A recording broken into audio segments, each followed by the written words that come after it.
Hello everyone, আসসালামু আলাইকুম। কেমন আছেন সবাই? তো চলে আসলাম নতুন আরেকটা ভিডিও নিয়ে। আজকে কি কি বাজার করা হয়েছে ওইগুলাই আপনাদের সাথে শেয়ার করব। এইখানে মুহি আনা হয়েছে, প্রচুর মুখী যেগুলো বলে। তারপর আম আনা হয়েছে 2 রকম, ছোট বড়। আনারস আনা হয়েছে। আর আমাদের রাইস কুকারটা হঠাৎ করে নষ্ট হয়ে গেছিলো, লাইন পায় নাই। তো আনারসটা সরি রাইস কুকারটা ঠিক করে নিয়ে আসছে। আমার কেন যে উল্টা পাল্টা হচ্ছে বুঝতে পারতেছি না।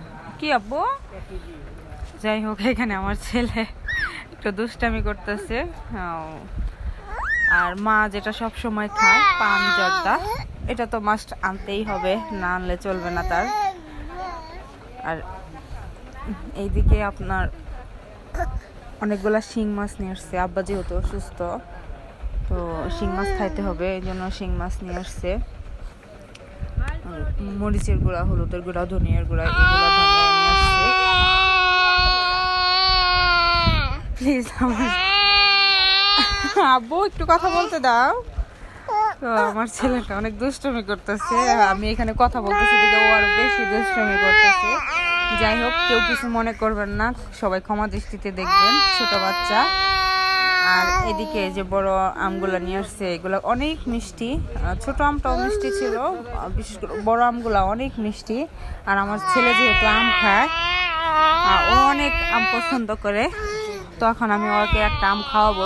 কিছুক্ষণ ভিজিয়ে রাখবো, যেহেতু বাজার থেকে নিয়ে আসছে, এগুলো ভিজিয়ে রাখতে হবে। তো আমটা ভিজিয়ে রেখে আব্বা বলতেছে একটা আনারস কাইটা দেওয়ার জন্য। তো এখন এই আনারসটাই কাটবো। আব্বা অনেক অসুস্থ, আর আব্বা কিছুদিন আগে ডাক্তার দেখাই নিয়ে আসছি ঢাকা থেকে। তখন এই আনারসটা কাইটা আব্বাকে দিব। আর এই যে আমাদের বাড়ির অবস্থা, চারপাশের অবস্থা এরকম। এই যে আনারস কাটা শেষ, আব্বা বসে আছে বারান্দায়, আব্বাকে দিলাম, মা নিয়ে দিল একটু লবণ দিয়ে মাখায়। আর এইদিকে এই যে মাছগুলো আনা হয়েছে, এগুলো আজকে পানিতে, আজকে তো আর কাটা হবে না, পানিতে ভিজিয়ে রাখবে। তো যখন সময় পাবে তখন মা এগুলো কাইটা ফ্রিজে রাখবে।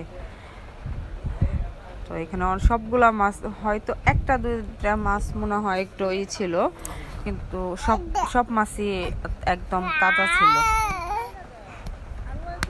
তো তো জানি সবাই হয়তো বিরক্ত হবে না আমার ছেলের এতে, প্লিজ কেউ কিছু মনে করবেন না।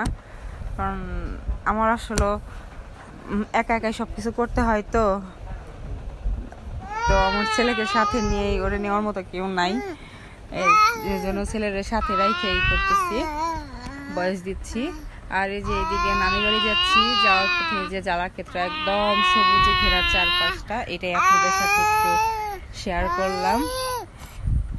তো খুব সুন্দর লাগতেছে, তো এই জন্য আপনাদেরকেও একটু দেখাইলাম। এই তো, ভালো থাকুন।